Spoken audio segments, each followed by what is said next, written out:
Hi everyone, welcome back to TheEndStep.com. This is our set review for M14. The super exciting corset. Set review, we gotta do it. We're gonna start with white and just basically get right to it. Yes, the first Planeswalker is going to be a Johnny Claw of the Pride. He is the first of the reprints. Yeah, current and standard, so he's just gonna carry it over. So a lot of the information we have on this guy we can take from current standard, but the point that I would like to make is the whole reason he probably wasn't played, or one of the bigger reasons he wasn't played, was because Silverblade Paladin was legal, and it did pretty much the same effect with a body that could make any of your dudes ridiculous. So a Johnny might replace that going forward. He's definitely gonna have a little more life because the 3-drop slot and a double white potential to deck is gonna free up. Yeah, I could see that. I would like to have him see some play because he's absolutely no play right now. He does a powerful thing. It's just he has that big threshold that a good planeswalker has to have of he doesn't protect himself at all. Mm-hmm. It's just if you don't have a board, he does nothing. Yeah. So, I mean, he is 3 mana, so he is good in terms of the casting cost, but yeah, that's why I think of him more as just a creature, a creature deck, aggro deck finisher. It's all right, well, just jump this guy and just do enough damage, and I don't care what happens to a Johnny. Right. But Silverblade Paladin sticks around in addition to doing something like that, so that's why Paladin is far superior at the moment. Right. So hopes for him. He might come back into the limelight. We'll see. Next up, a new card, Johnny's Chosen. Yep, strongly hints at some kind of an enchantment theme, like the whole set does. Yeah, there's a lot of enchantments in the set. There's a lot of stuff that triggers off enchantments, but it's almost making you think that it could be more down the pipeline for standard. Which I'm not excited for personally. No, I don't like enchantments. It's just too easy to get 2-for-1 to me. This guy does help exactly with that problem, but him of himself is not very exciting. He's at 3/3 for 4 mana. That then does stuff when you play enchantments. Yep. It's just a little janky in my opinion. The only enchantment I think I was ever excited for, or not excited for, but I thought was really cool, was the enchant creature. The enchantment creature. Oh yeah. It was like Phantasmal horse. Yeah, it was like a rainbow unicorn. Yeah, and it's not even close to being good enough for ban hexproof, which is only enchantment deck right now in standard. Right. But there's other guys in the set that are really gross for that deck. Next up is Angelic Accord. This feels like a EDH card to me. It feels exactly like an EDH card. You're not going to be gaining more than 4 life in limited because there's almost 0 ways to gain life. Yeah. And there's really no deck in standard that does that as of right now. There is Thragtusk, Tristani decks, but those aren't exactly top of the line. Yeah, those cards just do so much for you by themselves. You're not going to play this other card just to get potentially more value out of it. You're not going to need the an enchantment that gives you 4/4 angels in addition to all the crazy dudes you're playing in the first place anyway. As of right now, as of this set coming out, your 4-drop is you would rather have Restoration Angel by far. Yeah. It's going to do so much more work than you. I mean, you could live the dream and play Tristani and this, and you just populate an angel every turn. Then you get 4 life, and then you get another angel. That's kind of broken, but I just would rather play better creatures. Yeah. I mean, it's really homebrewish at that point, and if you have fun, that's really all that matters to most people, and it's an extremely important thing. But in terms of competitive standard play, it's not gonna happen. Yeah. Angelic Wall. It's a wall. Has flying. It's an 04. Yes, it's very, very angelic. I actually thought about playing this. Did you really? For a while. Oh god. Because all of Homes was good. I know it drew a card, but yeah, this is a big difference there. Well, this one flies. I'd take a card over flying. I would too, but that's not the point. Anyway, moving on. Yeah, moving on. Next up, we have our first real card. Yes, this card is probably going to see play. Archangel of Thune. I mean, It's an angel at 5 mana that's not Baneslayer Angel. Yeah, I mean that's a direct comparison right away, right out of the gate. Is Baneslayer Angel same mana cost, same creature type, flying, lifelink, but the difference is like Baneslayer was like hit the table and was like boom, like instantaneously the game had to stop to revolve around her. Right. I bet you they wanted to reprint Baneslayer Angel, but they were like, yeah, it's kind of boring now. Too good, yeah. Well, maybe too good, but they're probably like, this is a little boring. We've seen this before. Like, let's make a new kind of yeah. If Angel. they reprinted Baneslayer, like all the control decks immediately switch to that as their finisher. Like it's not even a competition. Right. Like Thundermahal guy gets forgotten about. Like restoration, it doesn't matter. Like it probably goes up like another $10. Oh yeah, it goes up a lot. Yeah. But Archangel Thune, very good card. It has the potential to get like really out of hand if it sticks around for multiple turns. Yes. The turn it comes down, it is susceptible to Mizium Mortars, unless you have some other thing to do like gaining life. But once it's out of that, once you gain one section of life with it and it becomes a 4/5, then it becomes much better and it dies to less removal and it dies mainly to like the black removal like Doomblade and Putrefy and Slip and stuff. But like the red removal is going to have a hard time with this if it gets you one life gain. Mm-hmm. Also, Ultimate Price does kill this. If like Ultimate Price does, yeah. But I mean, Doomblade's gonna easily replace over. Ultimate Price, but the fact that this has a weakness is something just like another card is irrelevant. It does have like sick interactions with Blood Artist and Scavenging Ooze, are the two that like come up right away to me. Where you just like machine gun your opponent gross. With either one of those cards, and you just gain like a ridiculous amount of counters everywhere, and triggers, and it's pretty gross. So, do you think it would like fit into Junk Aristocrats? I'd like to try it honestly, because it's pretty sick interaction. Like, not only does it make all your guys better, because your guys kind of suck anyways. Yeah, they do. But like, think about like a turn where you could just, essentially go off with like a Gavany Township ability, where you just like stack a bunch of guys, all your spirits get like 3-4 counters in one turn, and just do like 20. Yeah, it could be cool. I don't know. Like it's a 3, 4, 5 mana.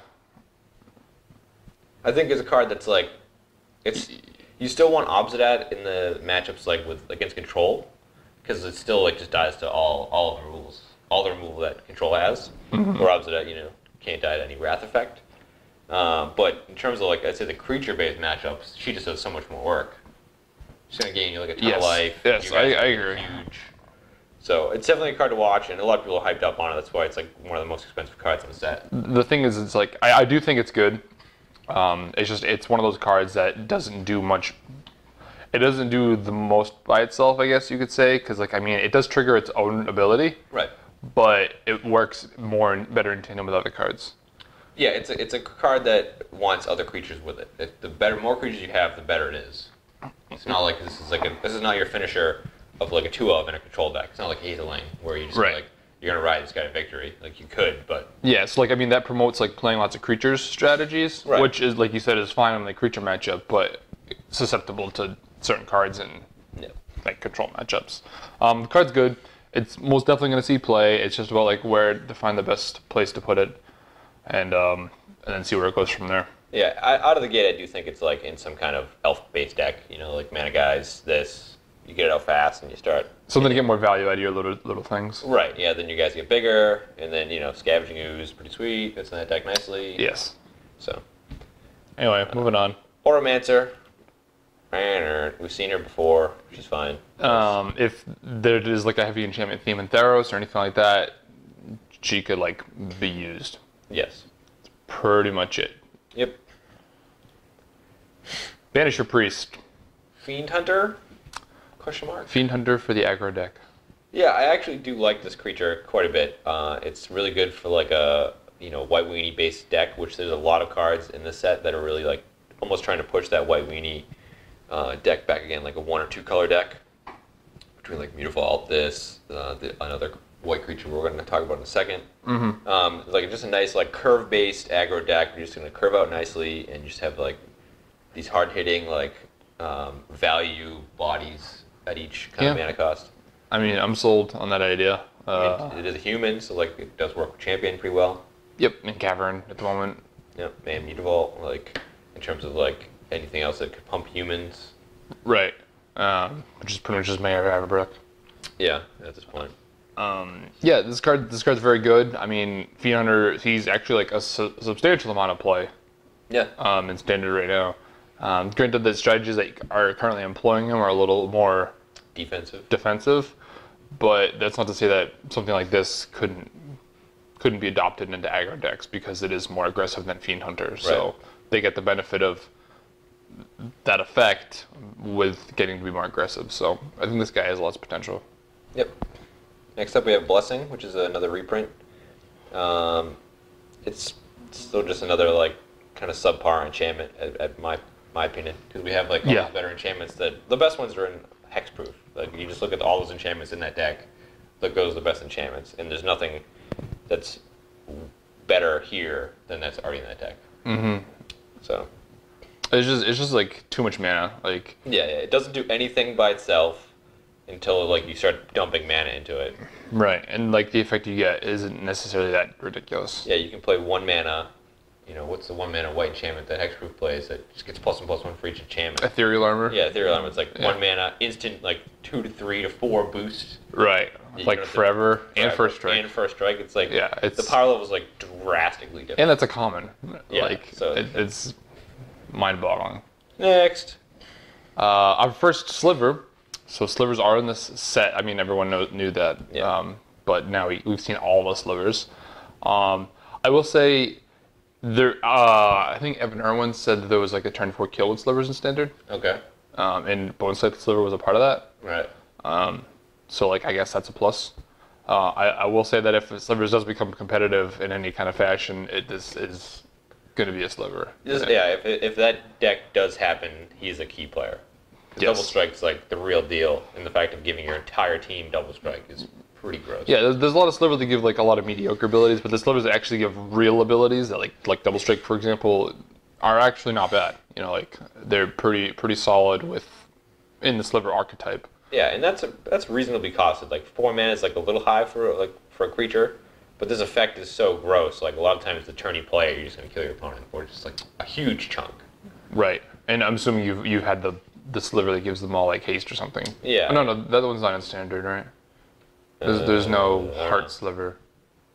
I don't know. I can't remember all the slivers off the top of my head. Yeah, I try not to actually. Yeah, James and I aren't the hugest fans of slivers. They do what they do, and they're fine. Slivers with Mutavaults, however. Yeah, that's a thing. And Cavernous Souls. Yeah, that's pretty gross. Has the mana requirements though for slivers are a little crazy if you want to play like multiple colors, so those lands like become worse. But it's probably the first deck with like 4 caverns, 4 Mutavaults. It might be. Yeah, that's kind of cool though. So Brave the Elements, another reprint for White Weenie aficionados.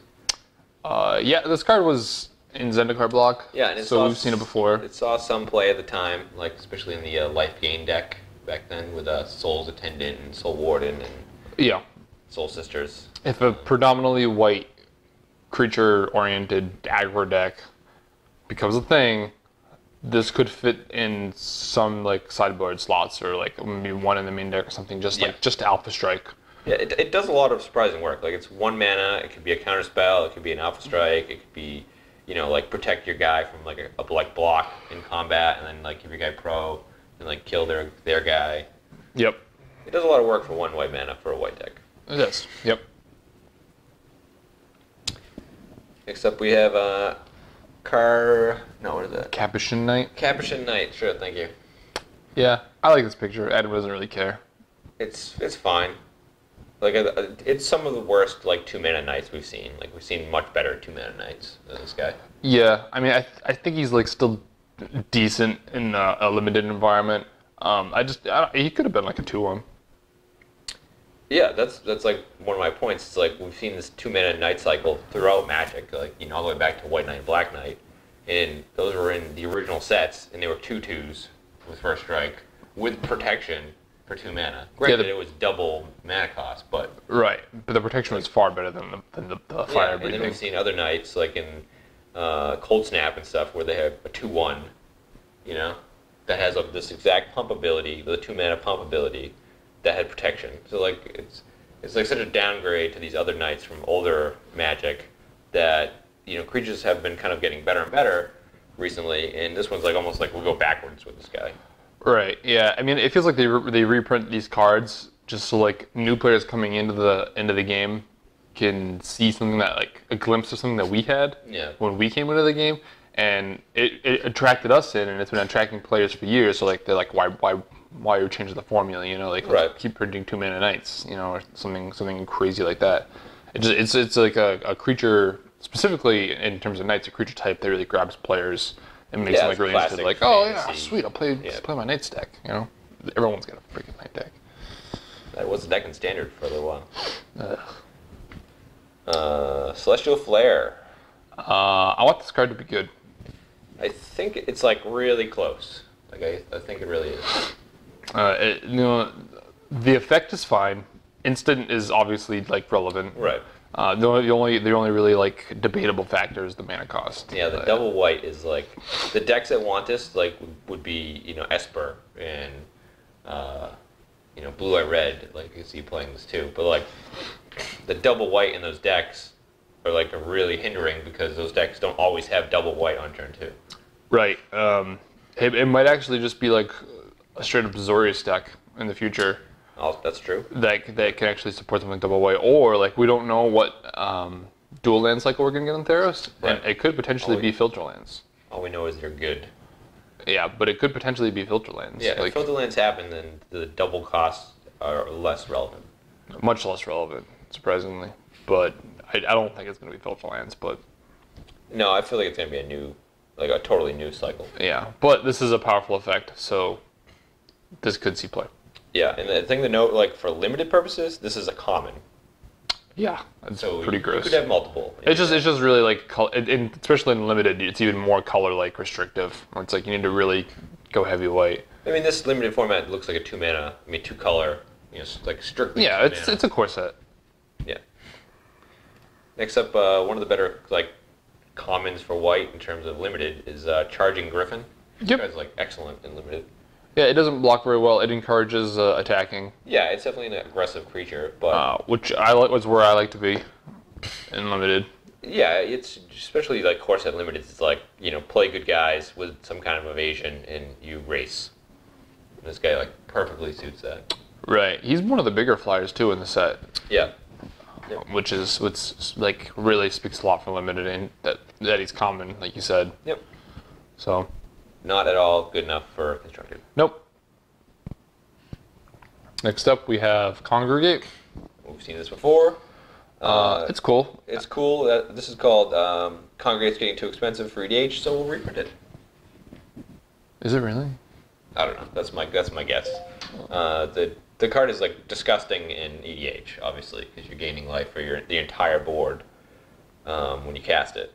So that, you know, generally is like 20 life or more, you know, when you're casting Congregate. That's true.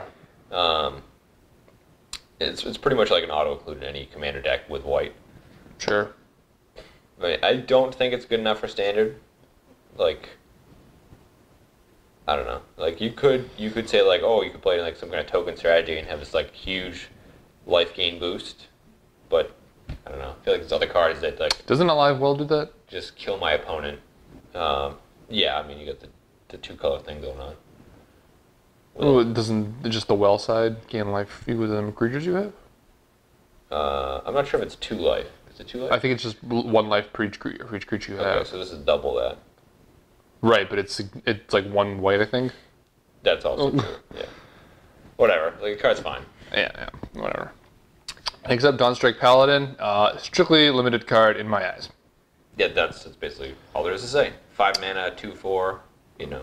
Yeah, and even in that regard, you're not going to be happy getting this. Like, you're never going to pick this highly, and it's just kind of like, sure, I'll take this. Yeah. Yeah, if like he fits in your curve, and you know you're kind of weak on some of your higher stuff, you'll play him because he does like stabilize relatively nicely with the 4 toughness with lifelink. Yeah. But you're not like, I'd much rather have like the Griffin we talked about earlier than this guy. Oh yeah, by far. Next up we have another white mythic. I don't like this card at all. Devout Invocation. Yeah, what did you say about this card before? It feels very Winmore. It feels super Winmore because like, if you're gonna pay 7 mana for a card that, obviously this is the later in the game, and you have a bunch of creatures to make this like relevant. So like, I'd say 3 or more creatures, becomes really good. You're probably just winning at that point. Like, Yeah. this card's just straight up awful against control. It's like the worst card ever.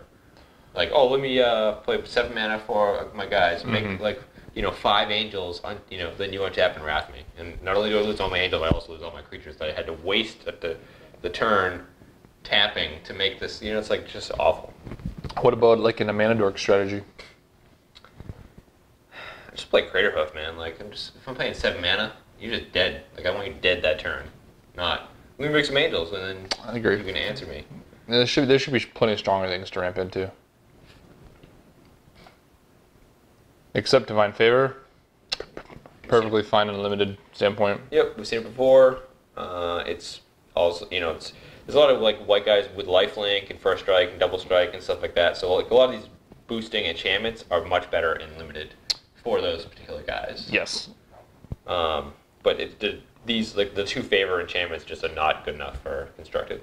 They don't do enough. Right.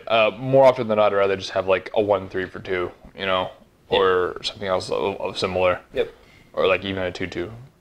Or I'd much rather have like just a 1-of combat trick, just like a surprise. That's fine too. Just this. Yep. Next up, we have Fiend Slayer Paladin. I like this guy a lot. I am unsure if he's good enough for standard right now. I think he's good enough for standard after rotation. Because like first strike, lifelink, and then protection from like the spell side of black and red decks is pretty powerful effect. The only issue I have is the black and red decks right now are like very creature based. Right. So we'd have to see what they look like in the future. Yeah, it's like I just feel like it's outclassed by some of the better, like oh you play this and they play a Reckoner. It's like, oh okay, good. Yeah, that's the problem I have with this guy. He feels way too sideboardy, in my opinion. But even then, there's probably stronger sideboard options that will like give your creatures the same thing. Like if you really want a guy that like can't be burned away, if that becomes an issue in the future, just play Brave the Elements. Yeah. And just like protect your guys instead of like playing this one dude who's gonna live, but they're gonna kill all your other relevant guys. Right. And at the 3-drop, he's competing with potentially a Johnny, but like something like Loxodon on Smiter or Boros Reckoner. Cards that at the moment are like very easy to cast and straight up better. I mean, if he had protection from black and red, I think he becomes amazing. Right. Now he gets by like Olivia, he gets by Boros Reckoner, he gets by like all the red creatures, Hellrider, and Right. He becomes like a hoser, honestly. Yeah, which gross. With like lifelink and first strike is that might be too good, but honestly, like I feel like it wouldn't be that bad. I think they could have done it. I feel like they could have, yeah. Except Fortify. Fortify I like. It's very good for the white-based limited decks for this format. It does 2 things for you simultaneously. Like it gets you in for that alpha strike, like surprise, like you're dead. But then it also could be like, oh, block, fortify my guys, blow you out. Like it's a good combat trick. Right. Yeah. It's a really good combat trick. Reasonably costed. We've seen like worse combat tricks for more mana, and they'll do like 1/2 of this, not both halves. So I'm a big fan of this. Next up, Griffin Sentinel. That's fine. I'm not excited to play it, but if I'm like really low on playables, I'll play it. The other bird, the 2/2 turns into a 3/3 is a common, right? Yeah. Yeah. It's much better. Yeah, much better. I mean, this guy does have vigilance, but it's not particularly that relevant on a 1/3 body. Yeah, if you have like some enchantments and stuff and make this guy bigger, then it becomes better. But one of the least exciting. Yep. Commons for limited. All right. Next up, we have Hive Stirrings. I could also see if Slivers is a deck that it could play some number of these. Maybe, but I feel like you've got plenty of other like playables that you don't need this. And like these slivers or these 2 slivers that you make with this card don't bring anything to the sliver table. No, no, they're just like carriers of your other sliver stuff. Right, but I want to hopefully make a sliver deck that has like every single sliver does something. Okay. And it's just a matter of like which combination I had this game or that game. I don't want to be like, oh, I drew my 1/1s. Yeah. I don't want to make 1/1s. I want to make. I do like this in limited though, because it does give you 2 guys. Right. I agree. Like, I don't care at all about them being slivers at that point. It's just two dudes. Yeah. Yeah. It's a 2 for 1. All right. Next up, we have Imposing Sovereign. I like this card. I like a lot. I think it does a lot of work for 2 mana. It's like fits in that like classic archetype of like a 2 mana 2/1 or 2/2 that does like a really big effect.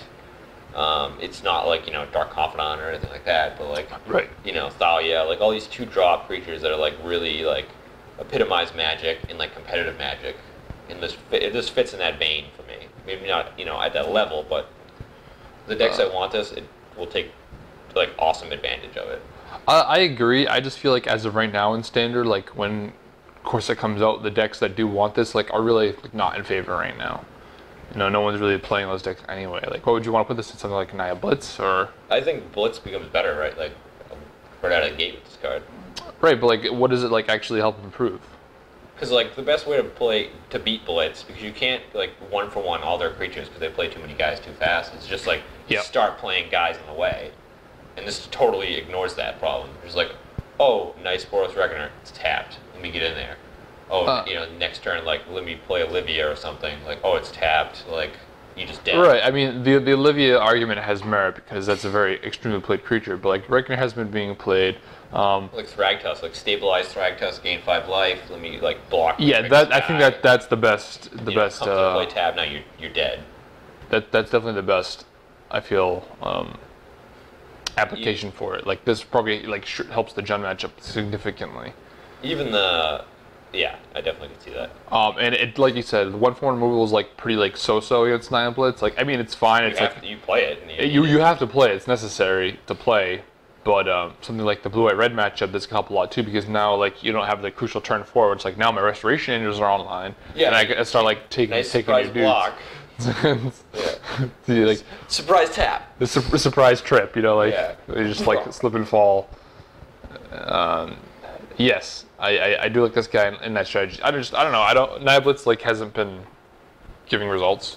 It hasn't been, but I think we're gonna see it again. I'll be surprised if it doesn't do well. It's definitely something I should give a shot. Like, especially in like I could see like the no spell version. It's just all dudes. Yeah, that's fine. 39 dudes or something. When your dudes pretty much are spells in the process. Next up, Indestructibility. Meh. Champ permanent is indestructible. Yeah, I don't care about this card. Especially at rare. One thing to note is that in this core set they're changing indestructible. It is now a keyword. It is now a keyword. Yeah. So some rulings changes, some interactions that would normally happen now will happen. Like turn and burn? Yes. Yeah. So like now indestructible is shut off by turn and burn. Right. Where before it wasn't. It's an ability. It's a keyword. Like you can remove it. So that's about it. And then Master of Diversion, really good limited card. Like this card is like amazing. Yeah, like it's another like tapper variant. It's like an aggressive tapper. Like, but it's exactly. I'm a and a tapping your guy. Like especially in multiples. Like I can't wait to just go crazy with this guy. That's exactly where I was going to go because most of the tappers we've had in the past, it's like I got to use him, like tap him, right, or like to get there, or and mana to get there. This dude's just like all in one, like, and I'm going to do 2 damage to you. Yeah. Yeah, this guy's very, very strong. Pacifism. We currently have it. Yep, currently in Standard. It sees like very fringe play. There was a time where it was like. It's some sideboards. It was like a good answer to Boros Reckoner. Yep. Still, I do like this artwork quite a bit. Big fan of the artwork. Yeah. I know you're not huge on it. Next up, Path of Bravery. It's like a cool idea and stuff. I'm not seeing it right now. Like I think I'll be proven wrong, but I just don't see it. I mean, I guess you could. It's an anthem, but it also gains you life. You could make the green-white life gate deck with like this and the 4-mana enchantment and Trostani, Thragtusks, Angels. I guess. Archangel of Thunes. Yeah. Still just like straight up loses to Supreme Verdict though. Oh yeah. It's green and white's biggest flaw. Well, I mean, you play like some number of Rootborn defenses, right? Because they get to populate your Angels, hopefully. Yeah. Or Beast tokens from Thragtusk. I don't know. I mean, it's a 3-mana enchantment that like does do a lot. I feel like the second clause is much more relevant than the first clause. Yes. The first clause is very much like a win more thing to me. Like if you're already that far ahead, you're gaining like that much life. Like you're probably winning the race anyways. The second thing is I think it's the reason to play this card is that like life gain. Right. Otherwise, I think it's like just a really expensive like +1/+1 that isn't even on most of the time. Yeah, like 99% of the time it's not on. Yeah. Especially with the Shockland format. Yeah. Let me start the game at 16 or 14. Yeah, it's a lot of work to like use half a card.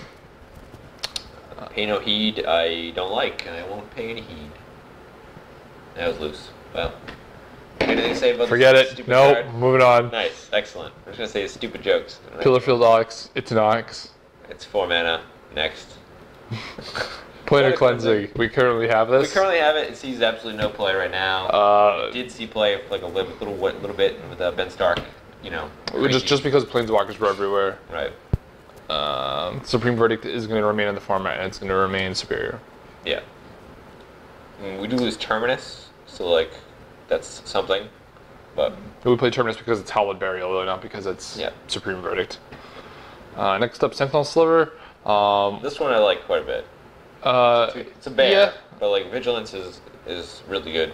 Well, Vigilance is cool. It's just like I said earlier, I want all my slivers to be doing something, and Vigilance is not one thing that I want to be doing. Like Sliver, I don't want to be blocking with my slivers like at any point. You know, I want to just be killing you. Yeah, I mean, I guess, but like if the mirror match is like a thing, you know, or like against another creature deck, like the Vigilance becomes really good at that point because now you can like attack with your double strikers and block with your double strikers.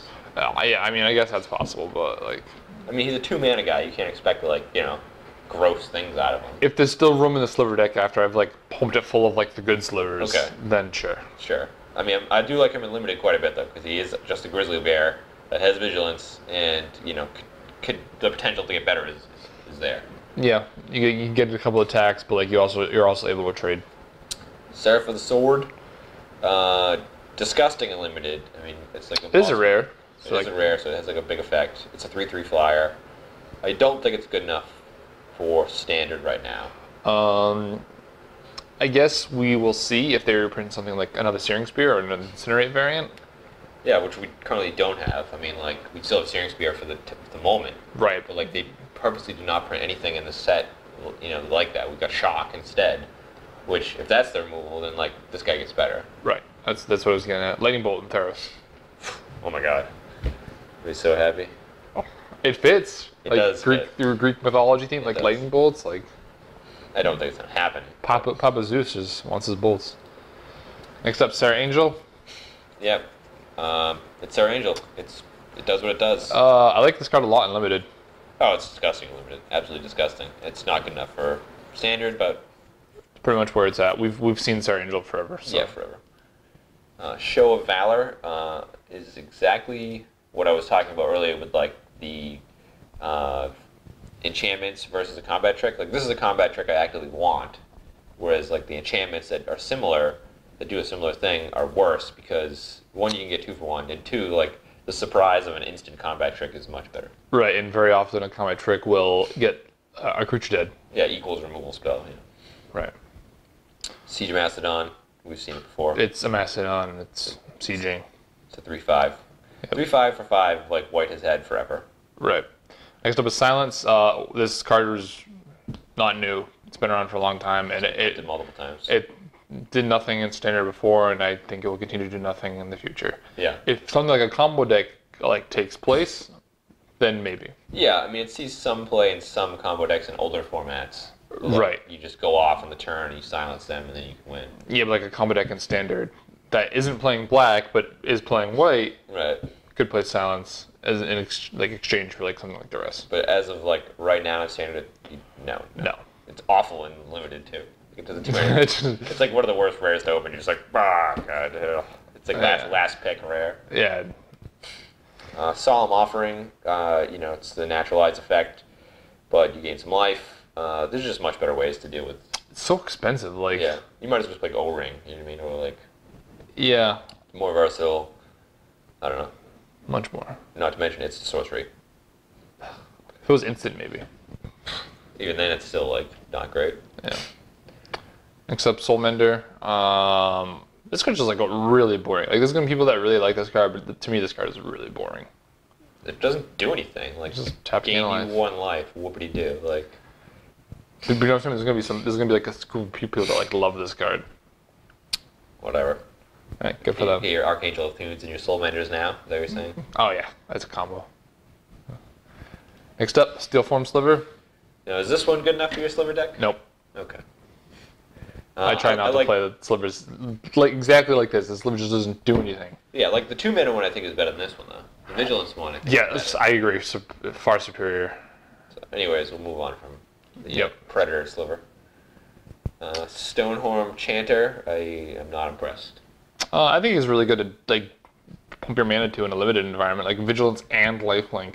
I mean, it's cool. That's a pretty good combo, but like, it's an uncommon. I have to pay 6 mana for, and I have to pay 6 mana for again to get his ability. Like, it's just super slow. You could have been like 4 or 5 mana just to cast. Yeah, I don't know what's the deal with the casting cost on this guy. We've seen like much better stuff. Like, if this feels like a common to me. Like, we've seen commons before with like. Oh yeah, and it's uncommon, yeah. I don't know. I don't like the card. Like the dude from Return to Ravnica, the Sliznian Elephant. Yeah. He was 3 to play, but like 6 to regenerate. Right. Yeah, that's fine. Yeah.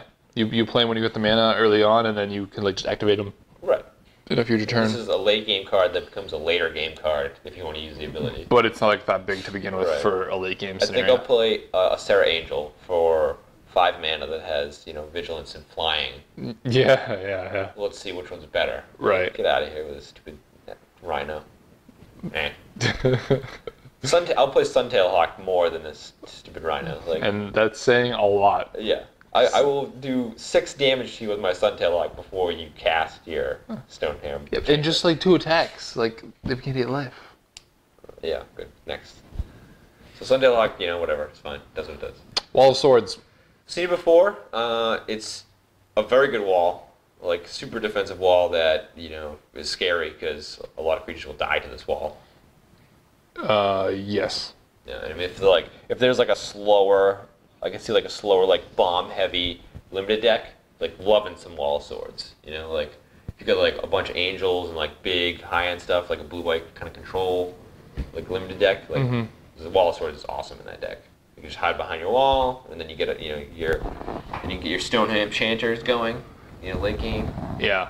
I really like the I guess the flavor of this card, like just the idea of a Wall of Swords is completely awesome to me. Hovering swords in the sky. It's kind of but like if you think about it, so it's at like the certain height. Is it just swords all the way to the ground? Yeah, all the way down and all the way up. That's a lot of swords. Yeah, that's a lot of swords. That's a lot of swords. Because like the picture's like cut off, so you don't see like if it keeps going or not. Well, you do see that it doesn't continue up. Right. I mean, it's only a 3/5. It's got limits. So like it's like you just like fly up. Yeah, if you're a big bird, you can just fly over it. Well, if you're like any bird, you can just fly over it. Maybe they can't get to altitude. A 3/5 doesn't come off as that high. Whatever. This is white. We'll be back with blue. Thanks for watching. Thanks. Bye.